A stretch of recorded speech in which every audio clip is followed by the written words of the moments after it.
The following is a Live the Dream Media production.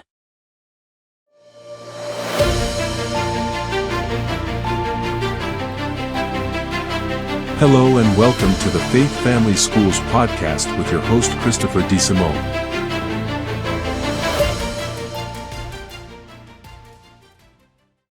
All right, everybody, welcome back to Faith, Family, and Schools, the troublemaking podcast out there that's talking about America's road back.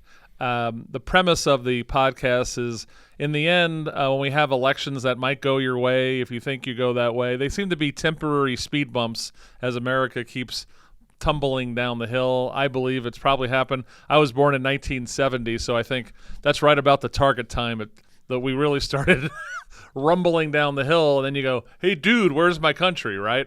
Well, I think it's through a degradation of what's been happening in faith family schools, and that's who's, this is the population of the United States we have now based on broken families, broken schools, and sometimes the faith world not doing what they need to do also. And so we're trying to talk big issues here, and we're doing a second episode with my good friend Dr. Bob Branch. And Bob, of course, has been, we're hoping you saw his first episode, but of course, Bob has worked in higher education. You've been the Dean of Education. Dean of Education, Dean of Technology, campus president, chair of many different schools. And teaching leadership to education professionals, basically. That is absolutely correct, yeah, at the doctorate level. And he's running for state senate in Arizona, drbobbranch.com. What LD are you in again? LD 25. Okay, and that's like the western part of Phoenix out to Yuma, right? That's western part of Phoenix to California. Okay, that's right. It's true. So it's like 219 miles tip to tip. So. Our first episode that you go back if you haven't seen it yet, Bob, we talked about what did these educational professionals were bringing, because a lot of them were either teachers or principal or vice principals that want to move up in administration and learn leadership skills, and we talked about kind of all those things that in K through 12 need to be fixed. Outside forces, especially coming from the U.S. Department of Education, and then also what parents need to do and what you need to do as citizens to make that K through 12 experience better. Because we talk about educational freedom, which is charter schools, home schools, ESAs, all of these things, but that not every parent's going to take advantage of that. So the ones that are still going to K-12s need to figure out how to make it better. That's absolutely correct. So get involved in your school board and help to make it better. Used to be the most boring thing to run for until 2020 rolled around. Well, and I'll tell you what, though, it may not be the sexiest race in the world, but it's one of the most important because you can actually affect change. So you and I, when I look at the political party, especially the Republican side, they don't really get excited about school board races. Right? It's more sexy to run for other things, Congress or statewide office or things like that. And then once in a while, there's a Republican who says, hey, I'm going to run for office. I'm going to run for school board. And they go, yeah, that's cool. Well, maybe we'll help you. Maybe we'll help you. That's right. So the school board race, they're nonpartisan. Yep. But it doesn't mean you can't be a very conservative individual and care about faith, family, and schools. This guy knows how to sweet talk me on my own podcast. That's right. Let's talk about the college world right now, because they have their own challenges, big challenges right now. Colleges have challenges. So where is the college experience from, let's say, 20, let's go 20, I don't even go 50, 20 years ago to the college experience now? What do you see as the difference of what's going on in America's colleges from 20 years ago to right now? Well, I think the focus 20 years ago was more the sage on the stage. The professor gets up, lectures, this is how it is. I like sage on the stage. The sage on the stage, right? And to understanding that pedagogy is different than adagogy, teaching adults. We have to be able to teach to an adult, not to a child. So when they go off to college, we should not treat them as if they're children again. And we were. But a lot of people still want us to. They'll come into a college and they'll say, well, I didn't learn this. Well, you're the learner. I'm more of a mentor, and why didn't you learn it? Sure. We covered it. Well, you didn't teach it. And it's like, well, wait, that's in high school, right? That's in elementary school. The earnest is on you when you go into college. And I don't think we've necessarily made that transition. But also, 20 years ago, online education was something new. And now it is something that we're even, having our kids do in high school and elementary school. And so there's a lot of difference in education there. So I would say that, of course, the young people going to college, Adults, sorry, thank you, are less prepared for college than they've ever been before as a percentage of a student population. As a percentage, I would not. I see that as, being in education for over 20 years, less prepared than before. I have a friend of mine whose daughter teaches remedial math at the University of Arizona, which is a science research university. And those sections of remedial math each year keep getting bigger and bigger and bigger. And she's telling me basically, they could maybe do 32 times 42 kind of math. Right? And after that, it's real foggy. Oh, man. Right? And so these kids are their parents, or they're putting it on their student loans.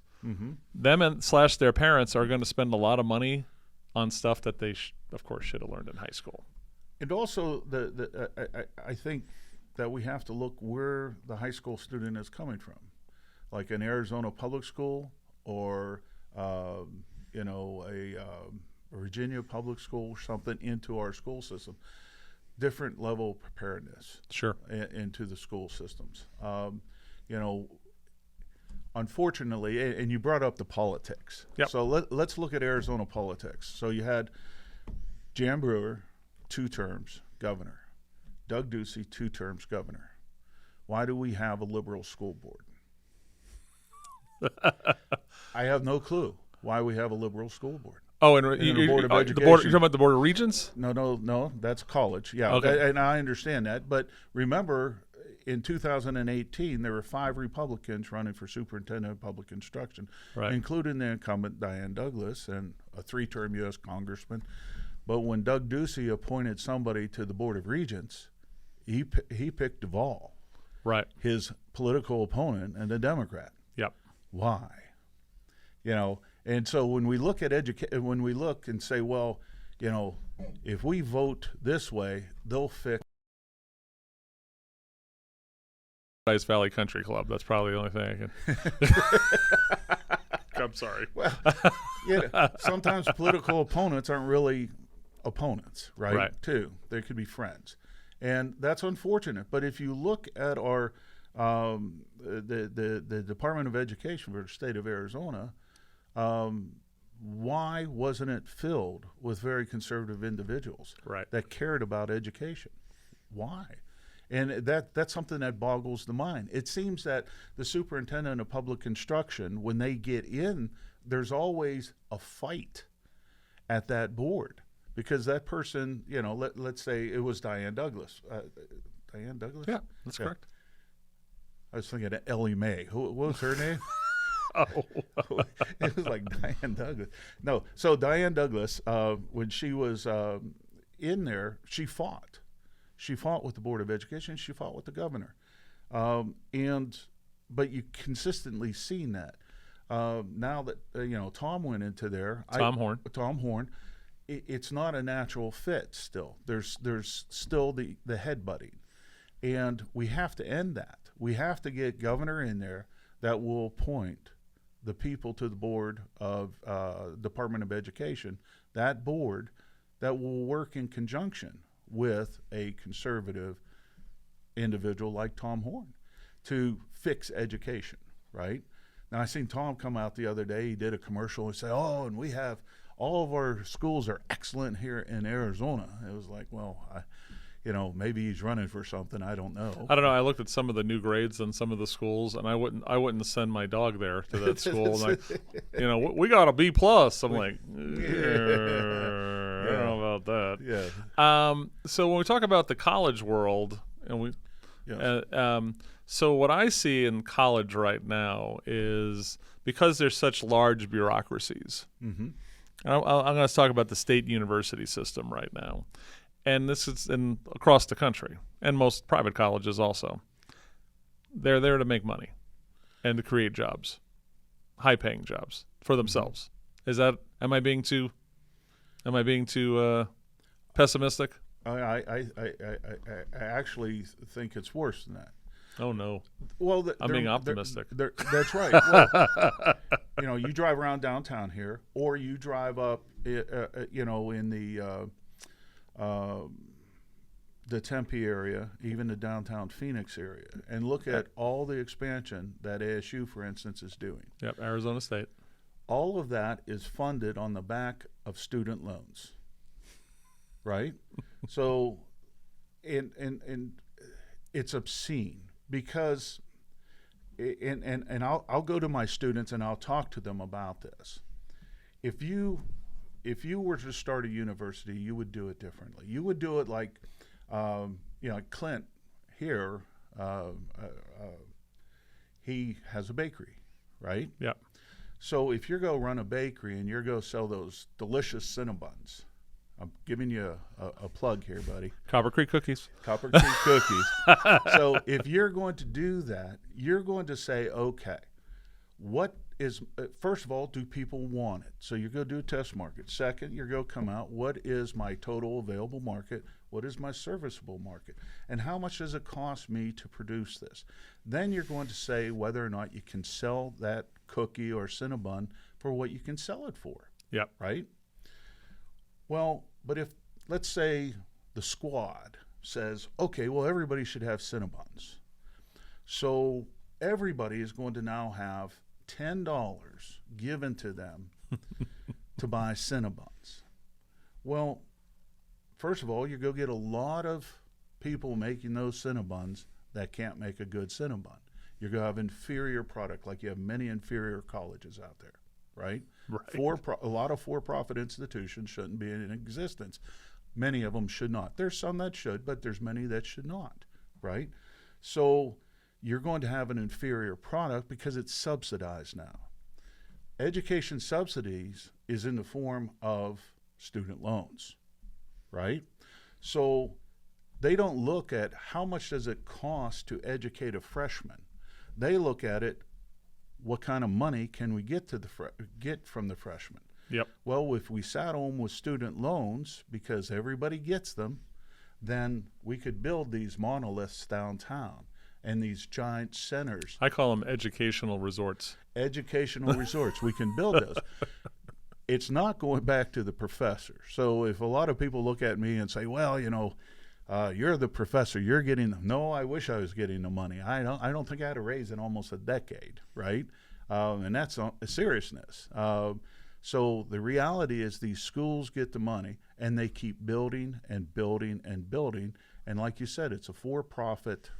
Even though they're not supposed to be for-profit, many of them, they are for-profit. So what they've learned is a lot of these administrators are making exorbitant salaries, right? But at the same time, if you keep building buildings, right, and the crap hits the fan, that now all of a sudden revenue go, or the state like says maybe we need to cut back a little bit, like all these buildings. That's got all the buildings. Right, it's easier to cut humans than it is buildings. Mm-hmm. Right? I mean, and it's unfortunate. It truly is. These educational institutes can be so much better. So I always tell people, watch out when your kid goes to school. There's something called the FAFSA form. Okay, that's right. This is the financial aid, and it sounds pretty as hell, right? And they go, hey, why don't you see if you're available and you can get financial assistance for college? All right. The FAFSA is what the empire is built on, because in all of that small print, you are guaranteeing a loan. Even if you're not taking it in the beginning, but let's say you didn't pay your bill, you left $4,000 on the bill by the time you were supposed to pay it, it magically kicks into a student loan. A student loan. And the government pays ASU or U of A their money, University of Arizona, and everyone's cool. And remember, look at what you can now put on your bill, right? So you can you could basically finance your life for 5 years. Sure. Right? So restaurants that are off campus take your Cat card or Sun Devil card, right? So you can eat at a variety of the best restaurants in the area and put it on your college bill, Put it on there. right? Your lodging, everything, activities, and then, hopefully you got a degree, because we don't know, that's not guaranteed that you're going to finish, Sure. right? And then that you have some sort of degree that's going to work in something that you like to make money to pay off your student loan. Right, I always say the FAFSA I call it the devil paper. And it's one of the only loans that is not forgiven in a bankruptcy. Yep. And, so if you think, well, I'll take this and I'll declare bankruptcy, you still owe it. The only thing is you can die, I guess. Or Joe Biden can illegally forgive them. Well, and so now we're into a different subject. Right?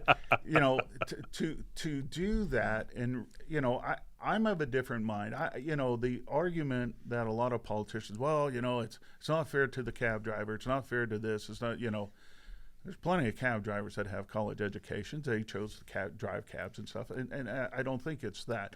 What I actually think it is, it's rewarding people for not succeeding. So if you were not successful in your college career and you did not get your degree, and all of a sudden you got student loans because you decided to go down and party on Friday night instead of studying for your midterms, now we're going to reward you by paying off that student loan. And if you're making $150,000 a year like they were capping, then pay back your loan. Simple. I mean, if you got a job that makes $150,000, pay back the loan, because obviously that loan helped you, because no one's giving you a job for $150,000 out of your goodness. You've earned that. You got your degree. Well, pay off your loans. Right. I mean, and unfortunately, that is the way it is now.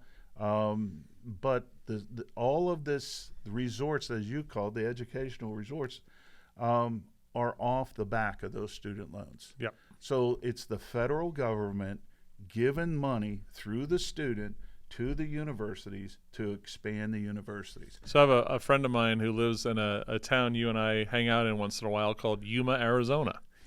And I remember driving around with him. He's lived in Yuma for quite a while. And I noticed that there's no new apartment buildings in Yuma.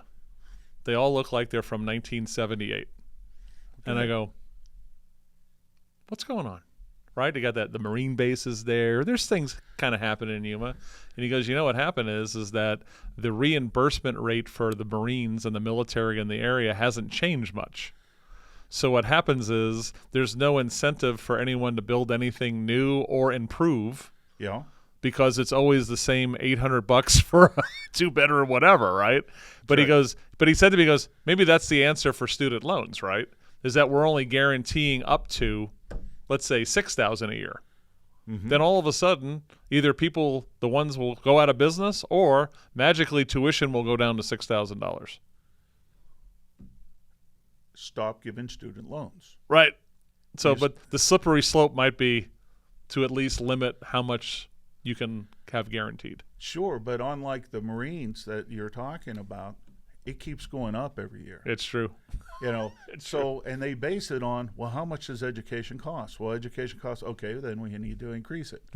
And it's just like, well, that's circular then. You have just created something circular where you're the cause of the education going up. The education goes up, so you have to keep going up, and it's just circular. And the undergrad experience, in relation to the quality of it, I think is getting dumber and dumber. Okay, because what it hits to me, because I've had a bunch of young people either that I'm related to or I coached in soccer go through various universities, and they're not really getting challenged. It really feels like remember they used to pay money to go to like New York Yankee baseball fantasy camp in Florida during spring training. Sure. I feel like they're doing this elaborate college fantasy camp. We're giving you the whole thing, the whole experience. Sure. We'll kind of teach you. We're not going to kill you on testing or any that kind of thing. So someone in my life who just graduated a state university in Arizona, she went to Basis Middle School, which is a highly math science charter school in Arizona. That's right. Went to regular high school, K through 12 high school, because Basis started ruining education for her. That's a whole other story. But she said that Basis 8th grade was tougher than all 4 years. She graduated in 3 years. She's a smarty pants. The 3 years she went to State University in Arizona. You hit on something that a lot of the universities now are going to lax assessment. I think a lot of the reason is because the students are used to that in high school and junior high. Yep. Then all of a sudden they're hit with the reality of, wow, I have to produce. Well, why ruin them paying tuition to you by saying we'd like you to be a better student? Exactly. Don't harsh the groove, bro. That's right. That's right. Marijuana's legal, man. Don't harsh the vibe down here. Yeah. But I used to come down to the gem show down here. I enjoy that time of year, and yep. Before it was legalized and everybody was doing it anyhow. I don't think it had any effect legalizing it. It was just there anyhow. So. Well, I think what's happening is I just feel like there's a lot of going through the motions of what's going on in the undergrad experience. And I think, then there's that ideological side of college, right? Of what, so we talk about faith, family, and schools, right? And we talk about from the, maybe 1970 area on, who is taking the positions of authority in these colleges, right? And then who are they hiring to be professors? And it feels, the ideology of college and all those things you hear about on, the news or stories, or read collegefix.com or something. It's kind of real. It's kind of real. When I started teaching, again, going back to the sage on the stage, the student requested you. So, if the student would come in and they would make their schedule out and they'd say, oh, here's Dr. Branch here, or, here's Dr. DeSimone, and and we'll go request these people. Because he has the real title. I just played one. I'll make him one. I played doctor as a child, though. You are now doctor. So, but they requested you. Yep. Based on your knowledge. Somewhere around 2016, 17, and 18, when you started going with all the pronouns and all of the you hurt my feelings, or don't tase me, bro, or whatever it was, there started being a huge disconnect. Now, I believe in a course room you should respect everybody. When we're writing, actually, and I'm teaching doctorate students how to write dissertations, I say completely eliminate all pronouns, because you're citing probably 150, 200 people, authors. First of all, you don't know what their pronouns are, but second of all, it gets confusing. If you start saying they, them, he, or she, it's like, which author are you talking about? So it may be redundant, but say the author's name. Sure. Right? So I've taught them to do that, but now we have more of a litigious, student out there that is, well, you didn't address me by my proper pronoun or whatever, and it's like, wait a second, did you select me to teach you my knowledge on leadership or my knowledge in technology, or why did you select me? I see this more and more. I see the lack of critical thinking when students come in, even at the doctorate level, because again, the teachers that I teach are elementary school teachers, junior high or senior high teachers, and they're taught side-by-side comparisons, but they're not, so comparing one list to another, but not drawing conclusion. So there's no thought process on critical thinking. But that's how they're teaching in school. And, right. And so the teacher brings that over now to my college classes, And actually at Grand Canyon, our very first class and I teach the first class, is how to critically think. Because when you write a dissertation, you have to come up with a question that nobody's ever asked before. Well, how do you do that? By questioning everything in your research. So when you read a research, you got to question, well, who funded that research? Why did they draw that conclusion? Why did they pick this population, right, for instance? And so they have to come in and find a question that has never been questioned before. And I think it's really interesting that you brought AI into this. Right. Do you use any of the Chat GPT stuff? No? I find it fascinating. I absolutely do. I find it fascinating. I'm so old school in my brain. I don't want anything to do with it. Well, but again, know thy enemy, right? Right. So you got to know, because as a teacher, you're starting to get papers that are not written by the students. And you have to know, was that written by ChatGPT, right? Or any other. Last year there was a great South Park where Cartman, who hates school, is using ChatGPT for all of his things. He's all of a sudden getting A's, right? Because the teacher's totally oblivious. That's right. Right? That's right. So my thing with ChatGPT, so people in the professional world tell me, well, it saves them a lot of time, right? Because they say, here's the key things I want. They throw it in, it spits it out. They change it again. They throw it back in, that spits it out. And for me, I guess if you're just doing, a brochure on how to do a sump pump or something, I guess that's fine. Mm-hmm. But for me, and the way I think ChatGPT is going to do is everything's going to become word margarine. Okay. Right? I feel like the actual presented creativity of humanity is going to be turned into margarine, is what I think is going to happen.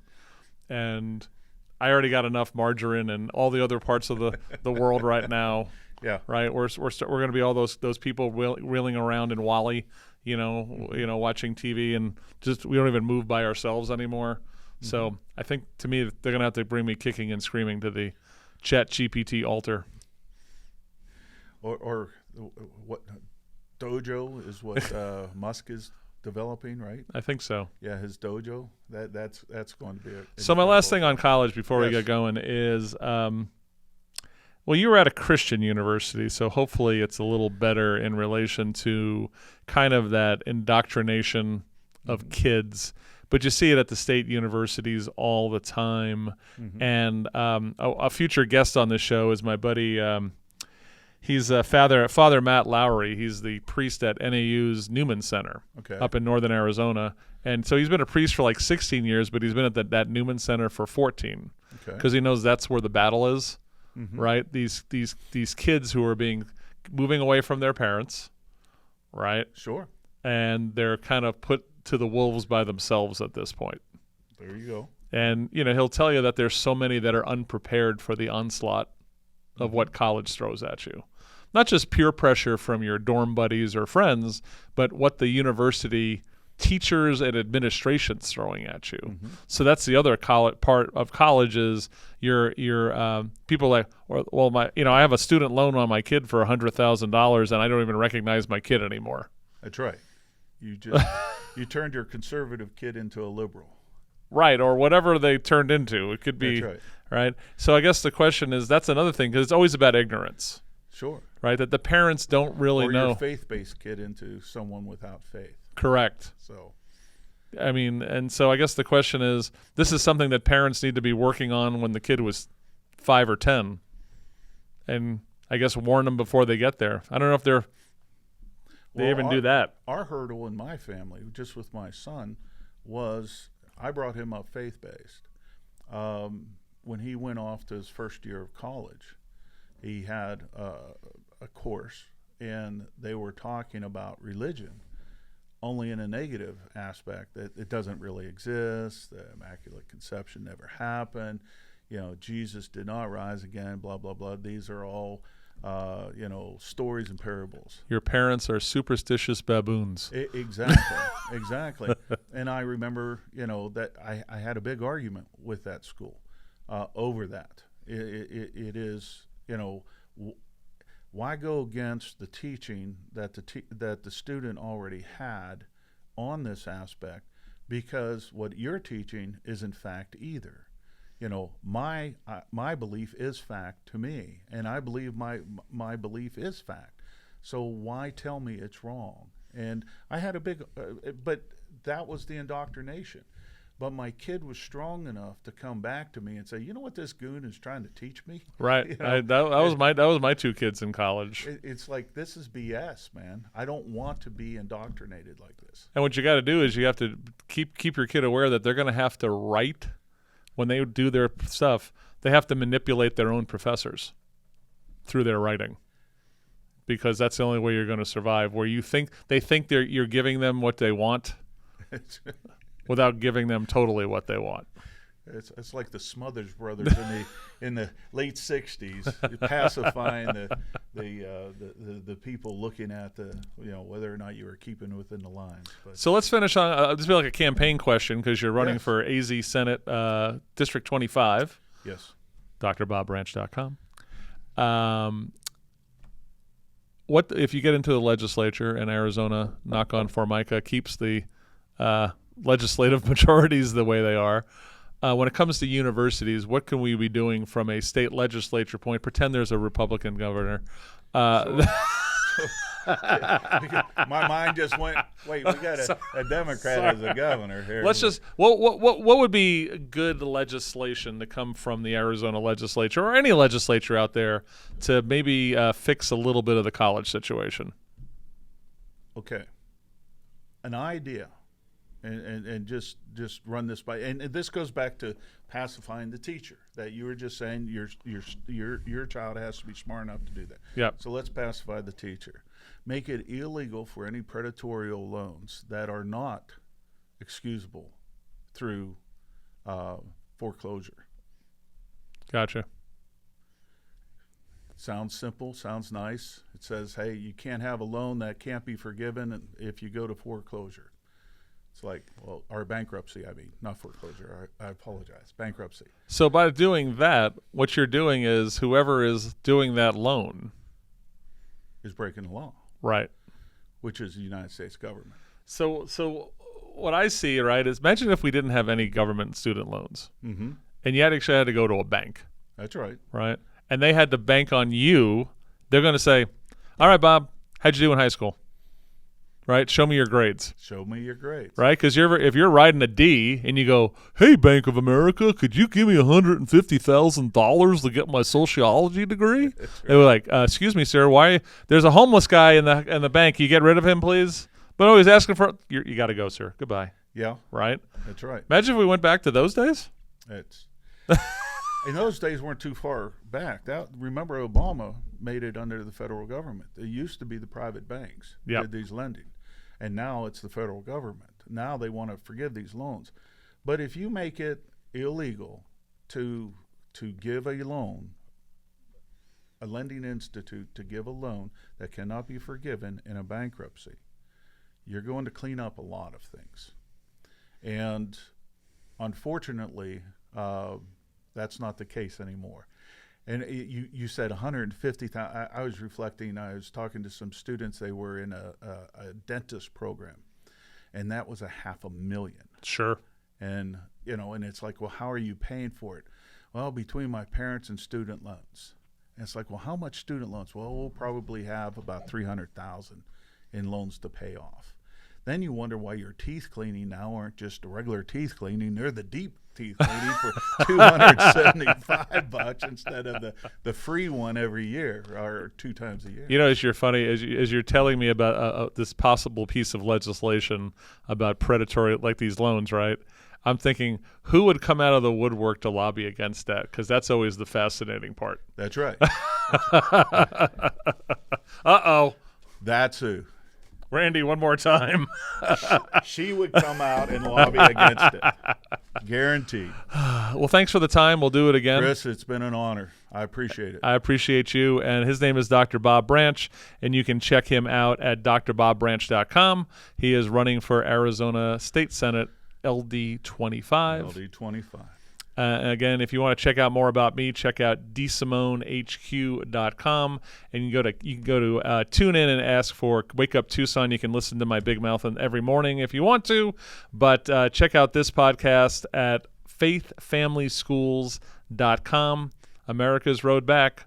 This is why we're having these conversations, because we feel like we got to start educating everyone on how to make all three sections of. We haven't gotten entertainment yet. That's a whole other what's going on there. But everything flows downhill from culture, and culture is going to be informed by faith, family, and schools if we're doing it right.